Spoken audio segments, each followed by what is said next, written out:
Hello everyone, welcome to English out YouTube channel. आज से हम एक सीरीज स्टार्ट करने वाले हैं जिसमें हम आरआई के अंदर जो सीई का एग्जाम होता है जो कि 2 ईयर बीएड के लिए कंडक्ट कराया जाता है, उसमें कैसे कैसे टीचिंग एप्टीट्यूड के क्वेश्चन पूछे जाते हैं उसे हम डिस्कस करने वाले हैं। यहाँ पे जो भी मैं आपके साथ क्वेश्चन डिस्कस करने वाला हूँ ये सारे ही प्रीवियस ईयर के क्वेश्चन मैं ईयर बाय ईयर आपके साथ डिस्कस करता चलूंगा। आपके सामने देख सकते हो आज की इस वीडियो में हम 2022 के जो टीचिंग एप्टीट्यूड के क्वेश्चन पूछे गए थे सीई के अंदर, आरआई के सीई के अंदर, उसके बारे में हम डिस्कस करने वाले हैं। तो इन वीडियो को आप ध्यान से देखना, इस पूरी सीरीज को आप ध्यान से देखना, इससे आपको आइडिया मिल जाएगा कि आरआई में एडमिशन लेने के लिए कैसे टीचिंग एप्टीट्यूड में क्वेश्चन पूछे जाते हैं। इसके अलावा आपका आइडिया मिल जाएगा कि आपको अपनी तैयारी को कैसे करना है। बाकी अगर आपको शॉर्ट करना है कि आपका एडमिशन आरआई के अंदर हो जाए तो आप हमारे कोर्सेज को परचेज कर सकते हो। आरआई से रिलेटेड हमने बहुत सारे कोर्सेज बना रखे अलग अलग सब्जेक्ट से रिलेटेड, ठीक है। तो अगर आप इसे परचेज करना चाहते हो तो डिस्क्रिप्शन में आपको नंबर मिल जाएगा, आप उस पर कॉन्टैक्ट कर सकते हो। अदरवाइज अगर आप दिल्ली में रहते हो तो वेस्ट दिल्ली के अंदर तिलक नगर मेट्रो स्टेशन के पास हमारा सेंटर, आप उसे विजिट कर सकते हो। तो इसके अलावा आप हमारा ऐप भी डाउनलोड कर सकते हो जिसका नाम ACUG है। तो ज़्यादा टाइम वेस्ट ना करते हुए हम 2022 में जो प्रीवियस ईयर में टीचिंग एप्टीट्यूड के क्वेश्चन पूछे गए थे उसके बारे में डिस्कस कर लेते हैं। और सभी बच्चों से रिक्वेस्ट है, अगर आप वीडियो देख रहे हो तो आप इसे ना कमेंट करते चलो, ठीक है। जैसे मैं क्वेश्चन पढ़ता हूँ आप खुद से कमेंट करके देखो और फिर एनालाइज करो कि आपने सही किया कि गलत किया। और जितने भी हर जो वीडियो होगी इसमें 10 क्वेश्चन आपके साथ डिस्कस करूंगा, तो 10 में से आप कितने सही कर पा रहे हो ये आपको आइडिया मिल जाएगा और इससे आपको पता चलेगा आपको अपनी तैयारी और कितनी बढ़ाने की जरूरत है।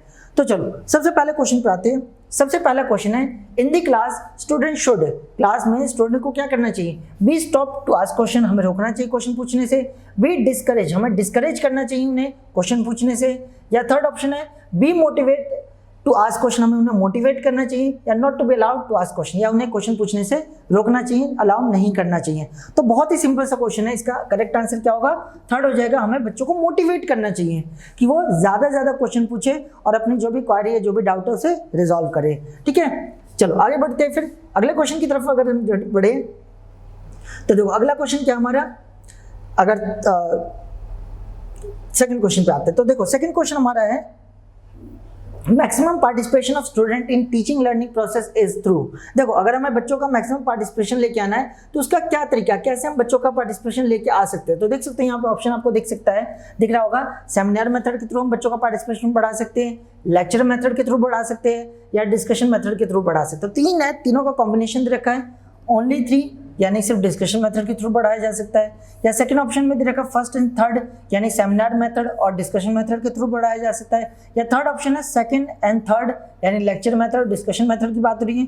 और लास्ट ऑप्शन है ओनली फर्स्ट सेमिनार मेथड। सबसे पहले जिन बच्चों को इसके बारे में नहीं पता सेमिनार मेथड क्या होता है, लेक्चर मेथड क्या होता है, डिस्कशन मेथड क्या होता है, इसके बारे में डिस्कस कर लेते हैं। तो सेमिनार मेथड में क्या होता है, बच्चों को प्रेजेंट, मतलब बच्चे जो है आगे रह करके सभी बच्चों के सामने प्रेजेंट करते हैं अपना व्यू पॉइंट, अपना जो भी आइडिया वो प्रेजेंट करते हैं। इससे क्या उनका पार्टिसिपेशन बढ़ता है। एक बच्चा जब कोई चीज़ को प्रेजेंट कर रहा होता है तो बाकी बच्चे सुन रहे होते, देख रहे होते, अलग अलग चीज़ों को सीख रहे होते हैं। फिर सेकंड बच्चा पार्टिसिपेट करता है, सेमिनार प्रेजेंट करता है, बाकी बच्चे उससे सीखते हैं। तो ऐसे करके सारे बच्चे पार्टिसिपेट करते हैं और नई नई इन्फॉर्मेशन, नई नई चीज़ों को गैदर करते हैं। सेम डिस्कशन मेथड में भी बच्चों का पार्टिसिपेशन होता है। डिस्कशन मेथड में क्या होता है, सारे बच्चे, टीचर सब मिल करके किसी टॉपिक के ऊपर डिस्कशन करते हैं, कंस्ट्रक्टिव डिस्कशन करते हैं और उससे सारी कॉन्सेप्ट को सीखने की कोशिश करते हैं। डिस्कशन मेथड में सिर्फ टीचर बात नहीं कर रहा होता, स्टूडेंट टीचर सभी आपस में डिस्कस कर रहे होते हैं पॉजिटिव मैनर में, ठीक है। तो अगर हम बात करें तो सेमिनार मेथड और डिस्कशन मेथड में बच्चों के पार्टिसिपेशन को मैक्सिमम लेवल पे लेके जाया जाता है। लेक्चरल मेथड में नहीं होता। लेक्चर मेथड में क्या होता है, टीचर जस्ट क्लास के सामने लेक्चर दे रहा होता है, चैप्टर को जो भी टॉपिक है उसे जस्ट समझा रहा होता है लेक्चर के थ्रू। इसमें बच्चों का पार्टिसिपेशन बहुत कम होता है या ना के बराबर होता है, ठीक है। तो इसलिए लेक्चर मेथड में पार्टिसिपेशन बच्चों का ज़्यादा नहीं हो पाता। सबसे ज़्यादा जो मैक्सिमम पार्टिसिपेशन की बात करें तो सेमिनार मेथड और डिस्कशन मेथड में होता है। इसलिए जो सेकंड क्वेश्चन उसका करेक्ट आंसर सेकंड होगा, first and third. I hope सबको समझ आ गया होगा। बढ़ते थर्ड क्वेश्चन की तरफ। Which of the following develops the national curriculum framework for school education. देखो स्कूल एजुकेशन के लिए जो करिकुलम बनाने का जो जिम्मेदारी वो किसकी है? National curriculum framework for school education कौन बनाता है? तो ध्यान रखना है इसका करेक्ट आंसर है NCT, national institute of education. NCT जो सॉरी ऑप्शन नंबर थर्ड है हमारा, national council for education research and training, NCT इसका करेक्ट आंसर है। तो देख सकते हो ये बहुत बार एग्जाम में पूछा गया क्वेश्चन है। National curriculum framework for school education कौन प्रिपेयर करता है? तो ध्यान रखना ऑप्शन नंबर 3 इसका करेक्ट आंसर है, that is national council of education, educational research and training. चलो फोर्थ क्वेश्चन की तरफ चलते हैं। फोर्थ क्वेश्चन है the Sarva Shiksha Abhiyan is a flagship programme for children to get universal, और आगे आपका डैश दे रखा है। तो देखो ऑप्शन क्या है, secondary education, elementary education, higher education या हायर सेकेंडरी एजुकेशन। तो देखो जो सर्व शिक्षा अभियान स्टार्ट किया गया था वो बेसिकली छोटे बच्चों के लिए 1st to 8th क्लास के बच्चों को मोटिवेट करने के लिए ज़्यादा से ज़्यादा स्कूल्स में आकर के पढ़ सके उसके लिए स्टार्ट किया गया था। यहाँ पे अगर प्राइमरी ऑप्शन होता तो सबसे बेस्ट प्राइमरी है, क्योंकि मेन फोकस 5th क्लास तक था, बट 8th क्लास तक के भी बच्चों को, क्योंकि 1st to 14 एज तक के बच्चों के लिए फ्री एजुकेशन इसके अंदर किया गया था। तो इसका जो करेक्ट आंसर यहाँ पे वो है एलिमेंट्री एजुकेशन, जिसमें 1 to 14 ईयर तक के बच्चों को काउंट किया जाता है, और क्लास की बात करें तो 1st to 8th क्लास को काउंट किया जाता है। ठीक है, क्लियर है। तो ये सारी चीजें यहाँ पे। तो जो फोर्थ क्वेश्चन है सर्व शिक्षा अभियान कौन से फ्लैगशिप प्रोग्राम जो बच्चों के लिए स्टार्ट किया था वो कौन से बच्चों के लिए एलिमेंट्री एजुकेशन प्रोवाइड करने के लिए स्टार्ट किया गया था। फिफ्थ क्वेश्चन पे आते हैं, a child is less likely to participate in group activity. कोई बच्चा जो है ग्रुप एक्टिविटी में कम पार्टिसिपेट करता है, इसका रीजन क्या है, ड्यू टू, किस वजह से। तो सबसे पहला ऑप्शन है lack of social adjustment, socially adjust नहीं कर पाता, सोसाइटी में घुल मिल नहीं पाता, बहुत सारे रीजन हो सकते हैं सोसाइटी में ना घुल मिल पाने की। लैक ऑफ इमोशनल एडजस्टमेंट, हो सकता है इमोशनली उसे कुछ प्रॉब्लम हो। या थर्ड ऑप्शन है लैक ऑफ एजुकेशनल एडजस्टमेंट, या एजुकेशनल एडजस्टमेंट की प्रॉब्लम है। तो यहाँ पे अलग अलग ऑप्शन देख सकते हो। देखो कोई भी बच्चा जो है ना ग्रुप पार्टिसिपेशन ना हमेशा आपका सोशल और इमोशनल एडजस्टमेंट की वजह से हैम्पर होता है, एजुकेशन का इसमें कोई लेना देना नहीं है। एजुकेशन आपको मोटिवेट करेगा, अलग अलग चीज़ों को करेगा ताकि आप ज़्यादा से ज़्यादा ग्रुप एक्टिविटी कर सको, आपको नॉलेज दे सकता है, बट ग्रुप एक्टिविटी पूरी करना आपकी इमोशनल और सोशल एडजस्टमेंट के ऊपर काफ़ी हद तक डिपेंड करता है। तो आपका सोशल एडजस्टमेंट और इमोशनल एडजस्टमेंट अगर आप ढंग से कर पा रहे हो तो जाहिर सी बात है आप ग्रुप एक्टिविटी में अच्छी तरह से पार्टिसिपेट करोगे ही करोगे। इसलिए इसका करेक्ट आंसर क्या है, फर्स्ट और सेकंड है, इसलिए इसका करेक्ट आंसर सेकंड ऑप्शन हो जाएगा, 1 और 2। चलो सिक्स्थ क्वेश्चन की तरफ आते हैं, आईसीटी स्टैंड फॉर। तो आईसीटी फुल फॉर्म पूछिए, बहुत बार पूछा जाता है ये, ठीक है। तो बहुत ही सिंपल सा है, इंफॉर्मेशन एंड कम्युनिकेशन टेक्नोलॉजी, ठीक है। तो ध्यान रखना आईसीटी फुल फॉर्म क्या है, इंफॉर्मेशन एंड कम्युनिकेशन टेक्नोलॉजी, इसका करेक्ट आंसर है। सेवंथ क्वेश्चन की तरफ आते हैं, meaningful learning process does not include. Meaningful learning किसको इंक्लूड नहीं करता, ध्यान रखना डज नॉट इंक्लूड बोला है। तो मीनिंगफुल लर्निंग में क्या होता है, मीनिंग समझते हैं चीज़ों का, देन उसे समझ करके आगे प्रैक्टिकली यूज करते हैं या समझने, यानी रटने की कोशिश नहीं की जाती, मीनिंगफुल स्टडी कर रहे थे। रोड मेथड की यहाँ पे बात नहीं हो रही है, ठीक है। मीनिंगफुल स्टडी में हम चीज़ों का मीनिंग पहले समझते हैं, फिर उसे एनालाइज करके अच्छी तरह से समझने की कोशिश करते हैं। तो रिपीटेशन इसमें होता है, रिपीटेशन करते हैं, प्रैक्टिस करते हैं ताकि हम और से बढ़ा सकते हो। बिल्कुल ये मीनिंगफुल लर्निंग का एक पार्ट है, यहाँ पे नॉट पूछा इसलिए ये करेक्ट आंसर नहीं हो सकता है। मेमोराइजिंग एंड रिकॉल, मेमोराइज करना रटना नहीं होता, ठीक है। तो मीनिंगफुल लर्निंग में ना मेमोराइज नहीं किया जाता, रटा नहीं जाता, रट करके रिकॉल नहीं किया जाता है, रोड मेथड को यूज नहीं किया जाता है, इसलिए ये वाला नॉट इंक्लूड है, इसलिए इस वाले सेवंथ का करेक्ट आंसर सेकंड हो जाएगा। बाकी अगर बाकी ऑप्शन को भी अगर आप देखना चाहोगे, एक्सप्लोरेशन एंड इंटरेक्शन, ठीक है, एक्सप्लोर किया जाता है मीनिंग ढूंढते टाइम, मीनिंगफुल लर्निंग में एक्सप्लोर किया जाता है चीज़ों को, ठीक है। इसके अलावा इंटरेक्शन किया जाता है बाकियों के साथ ताकि हम और ज़्यादा मीनिंग उसका निकाल सके और ढंग से चीज़ों को एनालाइज करके समझ सके। इसके अलावा इसके अंदर इंस्ट्रक्शन एंड टीचर सपोर्ट भी ज़रूर की बहुत ज़्यादा ज़रूरत होती है। तो मीनिंगफुल लर्निंग में ये फर्स्ट, थर्ड, फोर्थ तीनों चीज़ें होती है, बट मेमोराइजिंग नहीं होता, ठीक है। इसलिए इसका करेक्ट आंसर क्या हो जाएगा, सेवंथ का सेकंड करेक्ट आंसर हो जाएगा।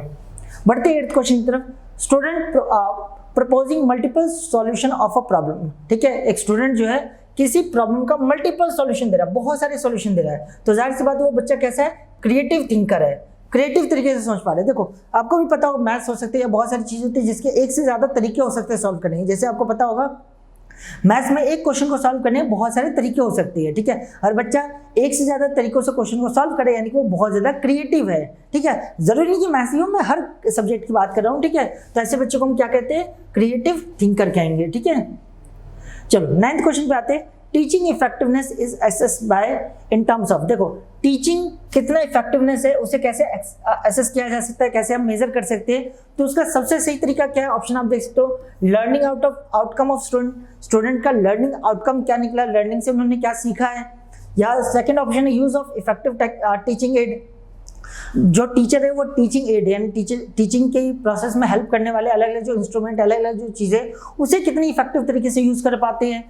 या थर्ड है attitude of student towards teacher, student का क्या एटीट्यूड है टीचर के टुवर्ड्स, या पोस्चर ऑफ स्टूडेंट, या स्टूडेंट का कैसा पोस्चर है, ठीक है। तो देखो यहाँ पे अगर आप ध्यान से देखोगे तो काफ़ी अच्छा क्वेश्चन है, बहुत बार एग्जाम में ऐसे क्वेश्चन पूछे जाते हैं तो इसका देखो सबसे पहले मैं करेक्ट आंसर बता देता हूँ। इसका जो करेक्ट आंसर है वो है second, use of effective teaching add. यानी कि एक टीचर जो है टीचिंग एड को कितना इफेक्टिव तरीके से इस्तेमाल कर पाता है। जितना ज़्यादा वो इफेक्टिव तरीके से इस्तेमाल कर पा रहे हैं उतना ज़्यादा वो अपनी टीचिंग को इफेक्टिव बना सकता है। ठीक है, अब जाहिर सी बात है टीचर अपनी तरफ से मेहनत कर रहा है बट बच्चा मेहनत नहीं कर रहा है, तो क्या कभी आउटकम आ पाएगा? नहीं आ पाएगा। तो आउटकम टीचर के हाथ में नहीं होता है। टीचर क्या कर सकता है? अपना मेहनत कॉन्सेप्ट क्लियर करा सकता है। आउटकम के लिए बच्चे का पार्टिसिपेशन बहुत ज़्यादा जरूरी होता है। ठीक है, तो इसलिए फर्स्ट ऑप्शन नहीं होगा। एटीट्यूड ऑफ स्टूडेंट का एटीट्यूड टीचर की तरफ जरूरी नहीं कि हमेशा पॉजिटिव हो, कुछ भी हो सकता है। वो डिपेंड करता है बच्चे की मेंटल हेल्थ क्या है या उसका कैसा आउटकम है, बाकी चीज़ों के टुवर्ड्स, ये सारी चीज़ें डिपेंड करता है। तो टीचर के हाथ में क्या है? अपना प्रोफेशन, अपना जॉब उसके हाथ में। तो अपना जितना ज़्यादा वो टीचिंग से रिलेटेड जो ऐड है उसे इफेक्टिव तरीके से यूज़ कर पाएगा उतना ही अपनी टीचिंग को इफेक्टिव बना पाएगा। तो इसलिए 9th का करेक्ट आंसर सेकंड होगा। आज के क्लास का लास्ट क्वेश्चन करते, that is 10th question. The chairperson of national education policy 2020। आपको पता होगा हमारे देश में नेशनल एजुकेशन पॉलिसी बनाई गई है 2020 में, जिसको 2030 तक पूरी तरह से इंप्लीमेंट कर दिया जाएगा। ठीक है, तो ये जो NEP बना था, नेशनल एजुकेशन पॉलिसी बनी थी 2020 में, इसके चेयरपर्सन कौन थे? तो ध्यान रखना जो कस्तूरी रंजन जी जो थे इसके चेयरपर्सन थे। तो इसका करेक्ट आंसर क्या हो जाएगा? फर्स्ट। ठीक है, कृष्ण स्वामी कस्तूरी रंजन। ठीक है, तो 10th का करेक्ट आंसर है first, Kasturi. Hello everyone, welcome to English all YouTube channel. आज की इस video hello everyone, welcome to English all YouTube channel. आज से हम एक सीरीज स्टार्ट करने वाले हैं जिसमें हम RI के अंदर जो CE का एग्जाम होता है जो कि 2 ईयर BEd के लिए कंडक्ट कराया जाता है, उसमें कैसे कैसे टीचिंग एप्टीट्यूड के क्वेश्चन पूछे जाते हैं उसे हम डिस्कस करने वाले हैं। यहाँ पे जो भी मैं आपके साथ क्वेश्चन डिस्कस करने वाला हूँ ये सारे ही प्रीवियस ईयर के क्वेश्चन मैं ईयर बाय ईयर आपके साथ डिस्कस करता चलूँगा। आपके सामने देख सकते हो आज की इस वीडियो में हम 2022 के जो टीचिंग एप्टीट्यूड के क्वेश्चन पूछे गए थे CE के अंदर, RI के CE के अंदर, उसके बारे में हम डिस्कस करने वाले हैं। तो इन वीडियो को आप ध्यान से देखना, इस पूरी सीरीज को आप ध्यान से देखना, इससे आपको आइडिया मिल जाएगा कि RI में एडमिशन लेने के लिए कैसे टीचिंग एप्टीट्यूड में क्वेश्चन पूछे जाते हैं। इसके अलावा आपका आइडिया मिल जाएगा कि आपको अपनी तैयारी को कैसे करना है। बाकी अगर आपको शॉर्ट करना है कि आपका एडमिशन RI के अंदर हो जाए तो आप हमारे कोर्सेज को परचेज कर सकते हो। RI से रिलेटेड हमने बहुत सारे कोर्सेज बना रखे अलग अलग सब्जेक्ट से रिलेटेड। ठीक है, तो अगर आप इसे परचेज करना चाहते हो तो डिस्क्रिप्शन में आपको नंबर मिल जाएगा, आप उस पर कॉन्टैक्ट कर सकते हो। अदरवाइज अगर आप दिल्ली में रहते हो तो वेस्ट दिल्ली के अंदर तिलक नगर मेट्रो स्टेशन के पास हमारा सेंटर, आप उसे विजिट कर सकते हो। तो इसके अलावा आप हमारा ऐप भी डाउनलोड कर सकते हो जिसका नाम ACUG है। तो ज़्यादा टाइम वेस्ट ना करते हुए हम 2022 में जो प्रीवियस ईयर में टीचिंग एप्टीट्यूड के क्वेश्चन पूछे गए थे उसके बारे में डिस्कस कर लेते हैं। और सभी बच्चों से रिक्वेस्ट है, अगर आप वीडियो देख रहे हो तो आप इसे ना कमेंट करते चलो। ठीक है, जैसे मैं क्वेश्चन पढ़ता हूँ आप खुद से कमेंट करके देखो और फिर एनालाइज करो कि आपने सही किया कि गलत किया। और जितने भी हर जो वीडियो होगी उसमें मैं 10 क्वेश्चन आपके साथ डिस्कस करूंगा, तो 10 में से आप कितने सही कर पा रहे हो ये आपको आइडिया मिल जाएगा और इससे आपको पता चलेगा आपको अपनी तैयारी और कितनी बढ़ाने की जरूरत है। तो चलो सबसे पहले क्वेश्चन पे आते हैं। सबसे पहला क्वेश्चन है, in the class student should, class में स्टूडेंट को क्या करना चाहिए? Be stop to ask question, हमें रोकना चाहिए क्वेश्चन पूछने से। बी डिस्करेज, हमें डिस्करेज करना चाहिए उन्हें क्वेश्चन पूछने से। या थर्ड ऑप्शन है be motivate to ask question, हमें उन्हें मोटिवेट करना चाहिए। या not to be allowed to ask question, या उन्हें क्वेश्चन पूछने से रोकना चाहिए, अलाउ नहीं करना चाहिए। तो बहुत ही सिंपल सा क्वेश्चन है, इसका करेक्ट आंसर क्या होगा? थर्ड हो जाएगा, हमें बच्चों को मोटिवेट करना चाहिए कि वो ज़्यादा से ज़्यादा क्वेश्चन पूछे और अपनी जो भी क्वारी है, जो भी डाउट है उसे रिजॉल्व करे। ठीक है, चलो आगे बढ़ते हैं फिर अगले क्वेश्चन की तरफ। अगर हम बढ़े तो देखो अगला क्वेश्चन क्या हमारा, अगर सेकंड क्वेश्चन पे आते हैं तो देखो सेकंड क्वेश्चन हमारा है, maximum participation of student in teaching learning process is through. देखो अगर हमें बच्चों का मैक्सिमम पार्टिसिपेशन लेके आना है तो उसका क्या तरीका, कैसे हम बच्चों का पार्टिसिपेशन लेके आ सकते हैं? तो देख सकते हैं यहाँ पे ऑप्शन आपको दिख सकता है, दिख रहा होगा। सेमिनार मेथड के थ्रू हम बच्चों का पार्टिसिपेशन बढ़ा सकते हैं, लेक्चर मेथड के थ्रू बढ़ा सकते हैं, या डिस्कशन मेथड के थ्रू बढ़ा सकते हैं। तो 3 है, तीनों का कॉम्बिनेशन दे रखा है। ओनली 3 यानी सिर्फ डिस्कशन मेथड के थ्रू बढ़ाया जा सकता है। या सेकंड ऑप्शन में दे रखा फर्स्ट एंड थर्ड यानी सेमिनार मेथड और डिस्कशन मेथड के थ्रू बढ़ाया जा सकता है। या थर्ड ऑप्शन है सेकंड एंड थर्ड यानी लेक्चर मेथड और डिस्कशन मेथड की बात हो रही है। और लास्ट ऑप्शन है ओनली फर्स्ट सेमिनार मेथड। सबसे पहले जिन बच्चों को इसके बारे में नहीं पता सेमिनार मेथड क्या होता है, लेक्चर मेथड क्या होता है, डिस्कशन मेथड क्या होता है, इसके बारे में डिस्कस कर लेते हैं। तो सेमिनार मेथड में क्या होता है, बच्चों को प्रेजेंट मतलब बच्चे जो है आगे रह करके सब बच्चों के सामने प्रेजेंट करते हैं अपना व्यू पॉइंट, अपना जो भी आइडिया वो प्रेजेंट करते हैं। इससे क्या उनका पार्टिसिपेशन बढ़ता है। एक बच्चा जब कोई चीज़ को प्रेजेंट कर रहा होता है तो बाकी बच्चे सुन रहे होते, देख रहे होते, अलग अलग चीज़ों को सीख रहे होते हैं। फिर सेकंड बच्चा पार्टिसिपेट करता है, सेमिनार प्रेजेंट करता है, बाकी बच्चे उससे सीखते हैं। तो ऐसे करके सारे बच्चे पार्टिसिपेट करते हैं और नई नई इन्फॉर्मेशन, नई नई चीज़ों को गैदर करते हैं। सेम डिस्कशन मेथड में भी बच्चों का पार्टिसिपेशन होता है। डिस्कशन मेथड में क्या होता है, सारे बच्चे टीचर सब मिल करके किसी टॉपिक के ऊपर डिस्कशन करते हैं, कंस्ट्रक्टिव डिस्कशन करते हैं और उससे सारी कॉन्सेप्ट को सीखने की कोशिश करते हैं। डिस्कशन मेथड में सिर्फ टीचर बात नहीं कर रहा होता, स्टूडेंट टीचर सभी आपस में डिस्कस कर रहे होते हैं पॉजिटिव मैनर में, ठीक है। तो अगर हम बात करें तो सेमिनार मेथड और डिस्कशन मेथड में बच्चों के पार्टिसिपेशन को मैक्सिमम लेवल पे लेके जाया जाता है। लेक्चरर मेथड में नहीं होता। लेक्चर मेथड में क्या होता है, टीचर जस्ट क्लास के सामने लेक्चर दे रहा होता है, चैप्टर को जो भी टॉपिक है उसे जस्ट समझा रहा होता है लेक्चर के थ्रू। इसमें बच्चों का पार्टिसिपेशन बहुत कम होता है या ना के बराबर होता है, ठीक है।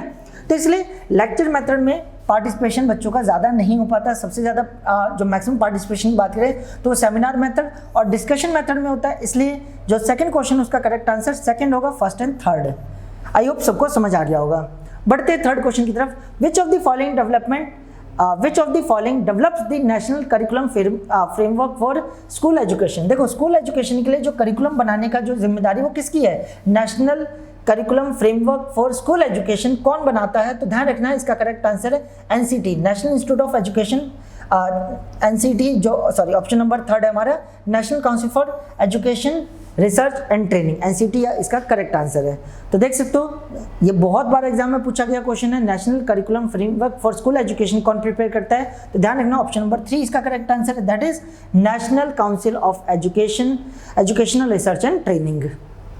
चलो फोर्थ क्वेश्चन की तरफ चलते हैं। फोर्थ क्वेश्चन है the Sarva Shiksha Abhiyan is a flagship programme for children to get universal, और आगे आपका डैश दे रखा है। तो देखो ऑप्शन क्या है, secondary education, elementary education, higher education या हायर सेकेंडरी एजुकेशन। तो देखो जो सर्व शिक्षा अभियान स्टार्ट किया गया था वो बेसिकली छोटे बच्चों के लिए 1st to 8th क्लास के बच्चों को मोटिवेट करने के लिए ज़्यादा से ज़्यादा स्कूल्स में आकर के पढ़ सके उसके लिए स्टार्ट किया गया था।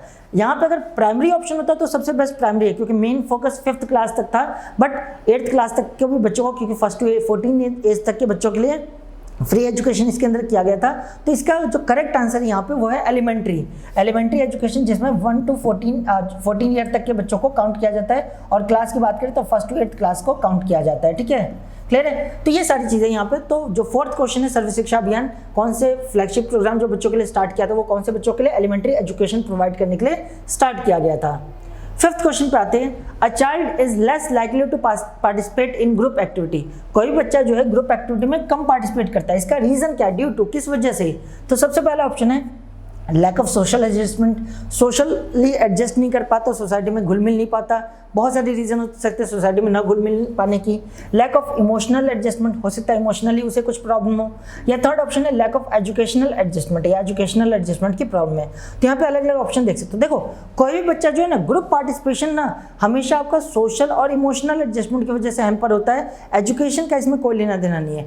एजुकेशन आपको मोटिवेट करेगा, अलग अलग चीज़ों को करेगा ताकि आप ज़्यादा से ज़्यादा ग्रुप एक्टिविटी कर सको, आपको नॉलेज दे सकता है। बट ग्रुप एक्टिविटी पूरी करना आपके इमोशनल और सोशल एडजस्टमेंट के ऊपर काफ़ी हद तक डिपेंड करता है। तो आपका सोशल एडजस्टमेंट और इमोशनल एडजस्टमेंट अगर आप ढंग से कर पा रहे हो तो जाहिर सी बात है आप ग्रुप एक्टिविटी में अच्छी तरह से पार्टिसिपेट करोगे ही करोगे। इसलिए इसका करेक्ट आंसर क्या है, फर्स्ट और सेकंड है, इसलिए इसका करेक्ट आंसर सेकंड ऑप्शन हो जाएगा, फर्स्ट एंड 2। चलो सिक्स्थ क्वेश्चन की तरफ आते हैं। आईसीटी स्टैंड फॉर, तो आईसीटी फुल फॉर्म पूछिए, बहुत बार पूछा जाता है ये, ठीक है। तो बहुत ही सिंपल सा है, इंफॉर्मेशन एंड कम्युनिकेशन टेक्नोलॉजी, ठीक है। तो ध्यान रखना आईसीटी फुल फॉर्म क्या है, इंफॉर्मेशन एंड कम्युनिकेशन टेक्नोलॉजी, इसका करेक्ट आंसर है। सेवंथ क्वेश्चन की तरफ आते हैं। Meaningful learning process does not include, meaningful learning किसको इंक्लूड नहीं करता, ध्यान रखना डज नॉट इंक्लूड बोला है। तो मीनिंगफुल लर्निंग में क्या होता है, मीनिंग समझते चीज़ों का, देन उसे समझ करके आगे प्रैक्टिकली यूज़ करते हैं या समझने, यानी रटने की कोशिश नहीं की जाती, मीनिंगफुल स्टडी कर रहे थे। रोड मेथड की यहाँ पे बात नहीं हो रही है, ठीक है। मीनिंगफुल स्टडी में हम चीज़ों का मीनिंग पहले समझते हैं, फिर उसे एनालाइज करके अच्छी तरह से समझने की कोशिश करते हैं। तो रिपीटेशन इसमें होता है, रिपीटेशन करते हैं, प्रैक्टिस करते हैं ताकि हम और से बढ़ा सकते हो। बिल्कुल ये मीनिंगफुल लर्निंग का एक पार्ट है, यहाँ पे नॉट पूछा इसलिए ये करेक्ट आंसर नहीं हो सकता है। मेमोराइजिंग एंड रिकॉल, मेमोराइज करना रटना नहीं होता, ठीक है। तो मीनिंगफुल लर्निंग में ना मेमोराइज नहीं किया जाता, रटा नहीं जाता, रट करके रिकॉल नहीं किया जाता है। रोट मेथड को यूज़ नहीं किया जाता है, इसलिए ये वाला नॉट इंक्लूड है, इसलिए इस वाले 7th का करेक्ट आंसर सेकंड हो जाएगा। बाकी अगर बाकी ऑप्शन को भी अगर आप देखना चाहोगे, एक्सप्लोरेशन एंड इंटरेक्शन, ठीक है, एक्सप्लोर किया जाता है मीनिंग ढूंढते टाइम, मीनिंगफुल लर्निंग में एक्सप्लोर किया जाता है चीज़ों को, ठीक है। इसके अलावा इंटरेक्शन किया जाता है बाकियों के साथ, ताकि हम और ज़्यादा मीनिंग उसका निकाल सकें और ढंग से चीज़ों को एनालाइज करके समझ सके।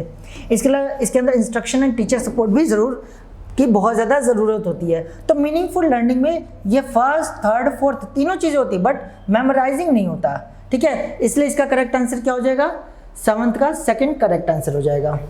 बढ़ते 8th क्वेश्चन की तरफ। Student proposing multiple solution of a problem, ठीक है। एक स्टूडेंट जो है किसी प्रॉब्लम का मल्टीपल सॉल्यूशन दे रहा है, बहुत सारे सॉल्यूशन दे रहा है, तो जाहिर सी बात है वो बच्चा कैसा है, क्रिएटिव थिंकर है, क्रिएटिव तरीके से सोच पा रहे हैं। देखो आपको भी पता होगा मैथ्स हो सकते हैं या बहुत सारी चीज़ें होती है जिसके एक से ज़्यादा तरीके हो सकते हैं सॉल्व करने के। जैसे आपको पता होगा मैथ्स में एक क्वेश्चन को सॉल्व करने के बहुत सारे तरीके हो सकते हैं, ठीक है। हर बच्चा एक से ज़्यादा तरीकों से क्वेश्चन को सॉल्व करे, यानी कि वो बहुत ज़्यादा क्रिएटिव है, ठीक है। ज़रूरी नहीं कि मैथ्स ही हो, मैं हर सब्जेक्ट की बात कर रहा हूँ, ठीक है। तो ऐसे बच्चों को हम क्या कहते हैं, क्रिएटिव थिंकर कहेंगे, ठीक है। चलो 9th क्वेश्चन पे आते हैं। Teaching effectiveness is assess by in terms of, देखो टीचिंग कितना इफेक्टिवनेस है उसे कैसे असेस किया जा सकता है, कैसे हम मेजर कर सकते हैं, तो उसका सबसे सही तरीका क्या है, ऑप्शन आप देख सकते हो, लर्निंग आउटकम ऑफ स्टूडेंट का लर्निंग आउटकम क्या निकला, लर्निंग से उन्होंने क्या सीखा है। या सेकंड ऑप्शन है use of effective teaching add, जो टीचर है वो टीचिंग एड यानी टीचिंग के प्रोसेस में हेल्प करने वाले अलग अलग जो इंस्ट्रूमेंट, अलग अलग जो चीज़ें, उसे कितनी इफेक्टिव तरीके से यूज़ कर पाते हैं। या थर्ड है attitude of student towards teacher, student का क्या एटीट्यूड है टीचर के टुवर्ड्स, या पोस्चर ऑफ स्टूडेंट, या स्टूडेंट का कैसा पोस्चर है, ठीक है। तो देखो यहाँ पे अगर आप ध्यान से देखोगे तो काफ़ी अच्छा क्वेश्चन है, बहुत बार एग्जाम में ऐसे क्वेश्चन पूछे जाते हैं। तो इसका देखो सबसे पहले मैं करेक्ट आंसर बता देता हूँ। इसका जो करेक्ट आंसर है वो है second, use of effective teaching add, यानी कि एक टीचर जो है टीचिंग एड को कितना इफेक्टिव तरीके से इस्तेमाल कर पाता है। जितना ज़्यादा वो इफेक्टिव तरीके से इस्तेमाल कर पा रहा है उतना ज़्यादा वो अपनी टीचिंग को इफेक्टिव बना सकता है, ठीक है। अब जाहिर सी बात है टीचर अपनी तरह से मेहनत कर रहा है बट बच्चा मेहनत नहीं कर रहा, तो क्या कभी आउटकम आ पाएगा, नहीं आ पाएगा। तो आउटकम टीचर के हाथ में नहीं होता है। टीचर क्या कर सकता है, अपना मेहनत कॉन्सेप्ट क्लियर करा सकता है, आउटकम के लिए बच्चे का पार्टिसिपेशन बहुत ज़्यादा जरूरी होता है, ठीक है। तो इसलिए फर्स्ट ऑप्शन नहीं होगा। एटीट्यूड ऑफ स्टूडेंट का एटीट्यूड टीचर की तरफ जरूरी नहीं कि हमेशा पॉजिटिव हो, कुछ भी हो सकता है, वो डिपेंड करता है बच्चे की मेंटल हेल्थ क्या है या उसका कैसा आउटकम है, बाकी चीज़ों के टुवर्ड्स, ये सारी चीज़ें डिपेंड करता है। तो टीचर के हाथ में क्या है, अपना प्रोफेशन, अपना जॉब उसके हाथ में, तो अपना जितना ज़्यादा वो टीचिंग से रिलेटेड जो ऐड है उसे इफेक्टिव तरीके से यूज़ कर पाएगा, उतना ही अपनी टीचिंग को इफेक्टिव बना पाएगा। तो इसलिए 9th का करेक्ट आंसर सेकेंड होगा। आज के क्लास का लास्ट क्वेश्चन करते हैं, that is 10th question. The chairperson of national education policy 2020, आपको पता होगा हमारे देश में नेशनल एजुकेशन पॉलिसी बनाई गई है 2020 में, जिसको 2030 तक पूरी तरह से इंप्लीमेंट कर दिया जाएगा, ठीक है। तो ये जो NEP बना था, नेशनल एजुकेशन पॉलिसी बनी थी 2020 में, इसके चेयरपर्सन कौन थे, तो ध्यान रखना जो कस्तूरी रंजन जी जो थे इसके चेयरपर्सन थे। तो इसका करेक्ट आंसर क्या हो जाएगा, फर्स्ट, ठीक है, कृष्ण स्वामी कस्तूरी रंजन, ठीक है। तो 10th का करेक्ट आंसर है फर्स्ट, कस्तूरी रंजन जी। तो आई होप आपको ये 10 के 10 क्वेश्चन समझ आ गए होंगे।